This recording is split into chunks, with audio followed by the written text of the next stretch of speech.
Ini adalah ilmu yang datang dari Allah.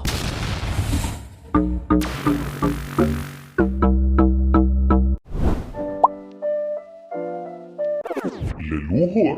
Assalamualaikum warahmatullahi wabarakatuh. Kecoh sekarang ni. Definisi leluhur ni adalah keturunan orang-orang terdahulu yang mungkin dah meninggal dan orang ini mempunyai kebolehan boleh tahu berita tentang orang dahulu yang telah pergi.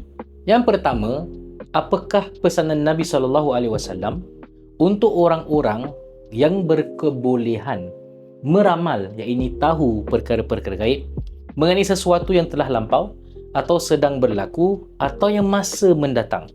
Rasulullah SAW bersabda, sesiapa yang mendatangi arrafan, iaitu orang yang boleh meramal perkara-perkara gaib, kemudian bertanya sahaja, maka Rasulullah sebut, maka tidak diterima solatnya 40 malam atau 40 hari.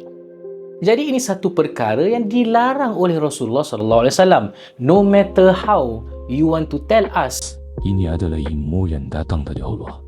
Perkara kedua, agama kita mengatakan orang yang telah meninggal, rohnya tu berada di alam barzakh. Mana boleh jadi roh itu bergentayangan? Timbul persoalan, kalau roh gentayangan arwahnya konon tu merasuki seseorang, kemudian berbicara, kalau roh berada di alam barzakh, siapa yang berbual tu?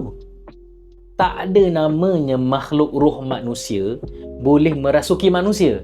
Tapi ada satu makhluk yang boleh merasuki manusia, dan makhluk tu adalah jin. Jadi saya serahkan kepada anda untuk menilai boleh ke tak boleh perkara ni. Assalamualaikum.